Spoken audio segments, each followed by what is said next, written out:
A Jew raised by liberal parents, Herzl was surprisingly indifferent to religion. Nevertheless, Judaism stands as an ethno-religious group, meaning that Jewish populations share some DNA and connections along their ancestral lineage that genetically link them together. So as long as you have a link in your DNA, you're a shoo-in. You don't have to follow all the mitzvahs. Okay? You don't have to do all those 613 laws. You're a shoo-in. As long as you got some DNA in there, you're in. For this reason, you do not have to be devotedly practicing the religion in order to strongly identify with the Jewish community. So this is all about identity. Identity. If you don't share the identity of the Jew, you're out. You're goyim to them. This is totalitarian thinking. This is cult thinking. This is cult behavior to inflict this on the world. Persecution surrounding the Jewish community for their identity, compounded with social and political injustice displayed in the events of the time, such as the Dreyfus Affair. Widespread turmoil urged Herzl to take action in his writings, leading him to produce Der Judenstaat in 1896, which is a book he wrote. Theodor Herzl was no exception to this hate, being a victim of name-calling and prejudices. He experienced the social attitudes of the people around him and identified with what he called the plight of the Jews, a referral to the second-class status of any Jew in a European community. Well, you should try being a woman for once. And then maybe you'll see, how difficult it is to get on top of anything. And what about being black and then the slaves and had all their limbs cut off and all that torture done to them? I think there was a lot of other people that suffered prejudice and discrimination. It's not only about the Jew, He hoped that if the Jews assimilated to the cultures around them, the hatred would end. It did not. Conditions could not remain this way, thought Herzl. With inequality, expulsion, and death plaguing the lives of too many people. Well, is there equality for women? No. Are there equality for blacks and Hispanics? No. There isn't. Look around you. If you cling to this idea that you're on the lower rung of the ladder, there's plenty of other people down there.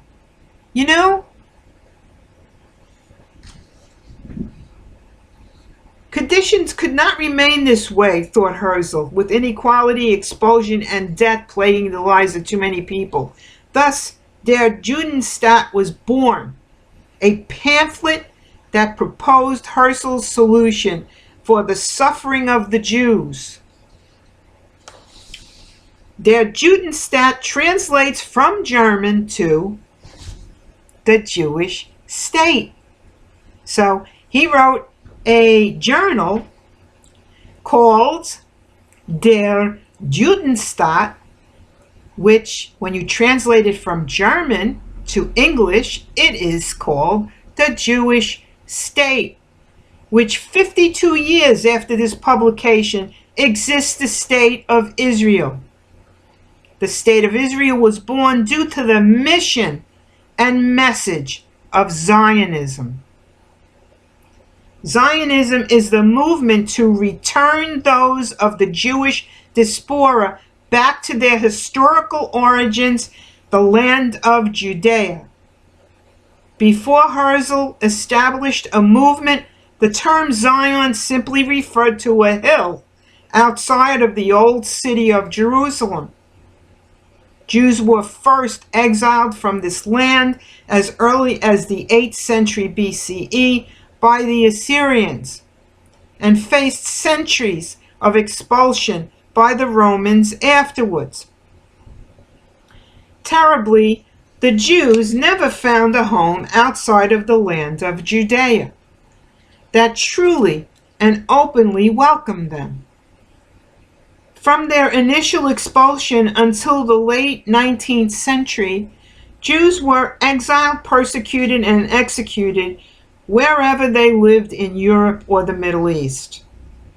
Zionists like Herzl realized that in order to progress to the degree of becoming a major and respected world religion, Jews needed a nation of their own. The geographical aim of Zionism, naturally, Judea. The Zionists, who not only identified with the ideology and agenda of the movement, but also took action, completed what is called as Aliyah, and returned to the Ottoman-ruled land then called Palestine. These pioneers planted the seeds of what would eventual fruition into the state of Israel.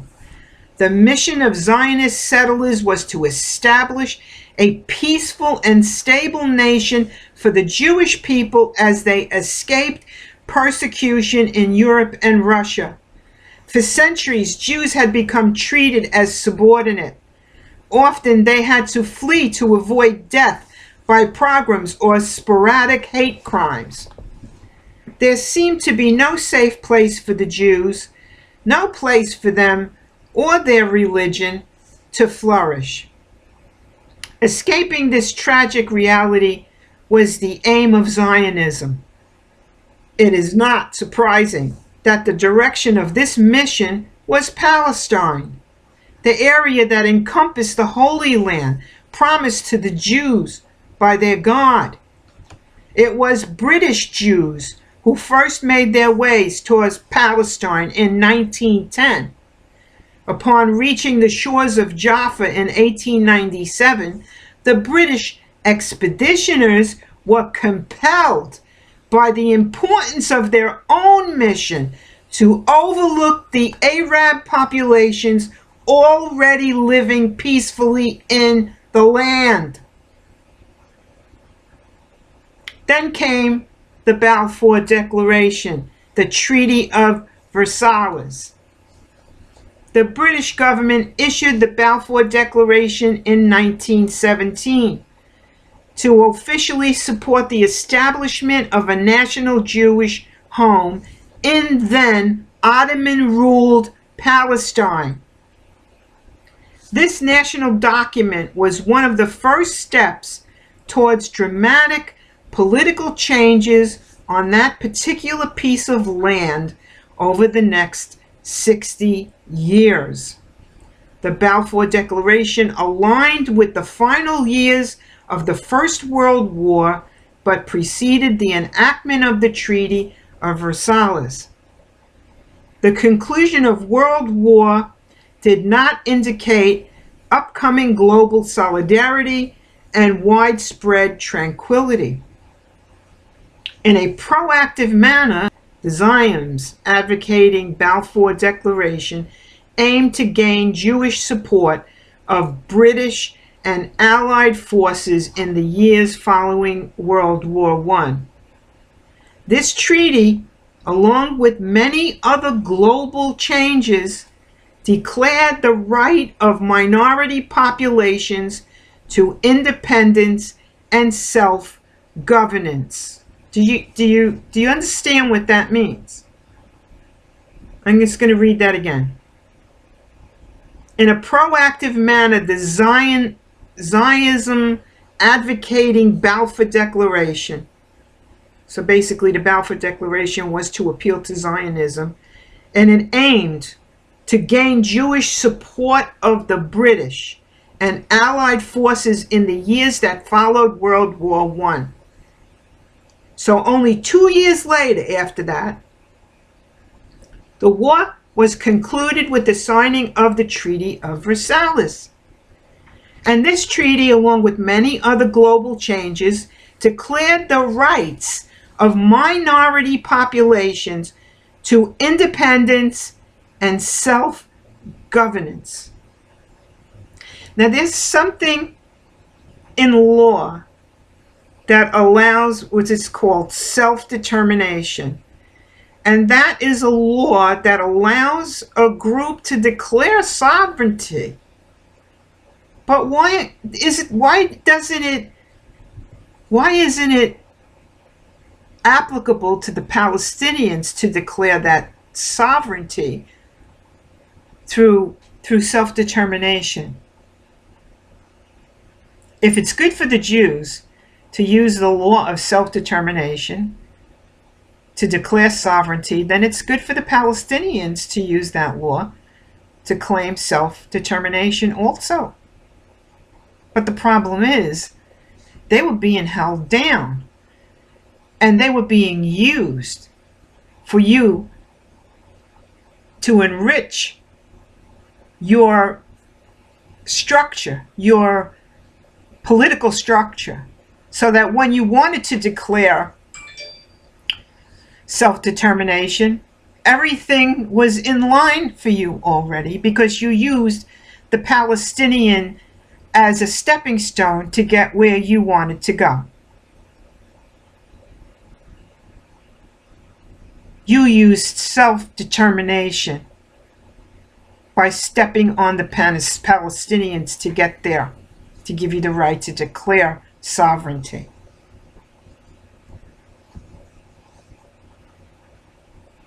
The conclusion of the World War did not indicate upcoming global solidarity and widespread tranquility. In a proactive manner, the Zionism advocating Balfour Declaration aimed to gain Jewish support of British and Allied forces in the years following World War I. This treaty, along with many other global changes, declared the rights of minority populations to independence and self-governance. This was a tremendous victory for the Jewish community, as it was interpreted as endorsement for the Balfour Declaration of 2 years prior. The treaty further declared the establishment of a mandate system through the authorized by the League of Nations in Palestine, which would be controlled by the British. This is what I read to you yesterday, called the British Mandate. This mandated control was to be temporary until it could be resolved what to do with the Arab and Jewish populations in Palestine. So they put this, the Brits put out this mandate as a temporary instrument, legal instrument, to stall until they figured out what to do with the Jews and the Arabs in Palestine. That whole thing I read to you yesterday was an instrument, a stalling instrument used to buy time to figure out what the powers that be, which was the Zionists and the Brits and the United States and whoever else was on board, tried to figure out what were they going to do with these people now. Independence of the Jewish state planned to be given once its people were in a position to successfully maintain self-governance after the resolution of this racial issue. Well, now, of course, Palestine couldn't declare self-determination because They were used for you to enrich your self-determination. They lost 20 years of developing their own country, used by you to develop your country, to put you in a position legally to declare it. Let's talk about the rule over Palestine, the Ottomans, and the British Mandate. The First World War had tremendous effects on the political environment of Palestine. At the war's commencement, Palestine was under control of the Ottoman Empire. At the start of World War I, around 700,000 inhabitants, almost 90% of them Palestinian Arabs, occupied the land. However, the remaining population was a mixture of many different identities. There were Jews, Christians, and peoples of multiple other sects in the Abrahamic tradition, such as the Druze. Palestine at this time was religiously and ethnically diverse. Unfortunately, although local religious communities were organized, Palestine was not politically centralized under the Ottomans. Their judicial system did not aid in establishing uniformity either. The Ottomans, the millet system of law, separated ethnic groups to allow each court of law, the Sharia, the canon law, or halakha, to establish their own rulings. Although referred to as a system, the millet was not uniform throughout the empire. Similarly, neither were the communities of Palestine.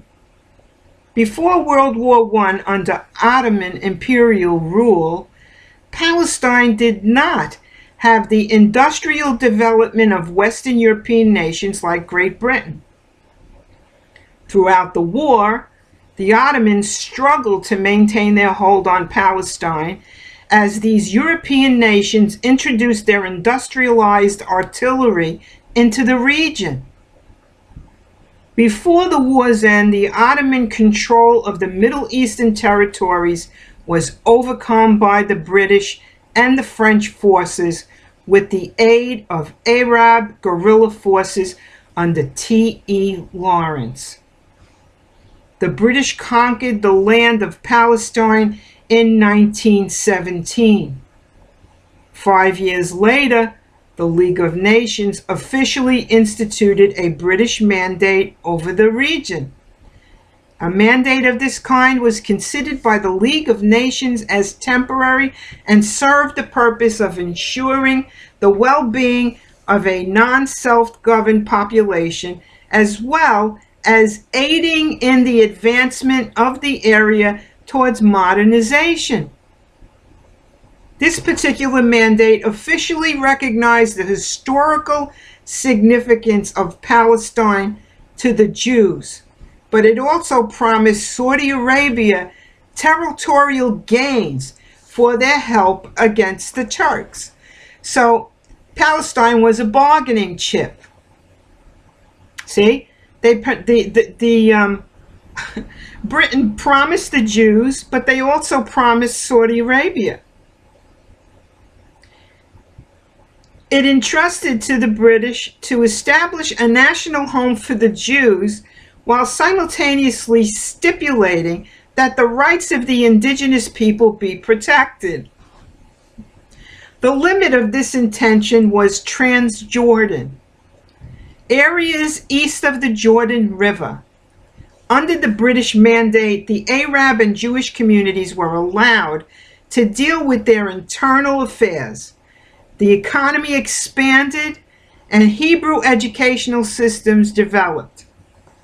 Simultaneously, Jewish immigration faced multiple obstacles in the mandatory years of Palestine.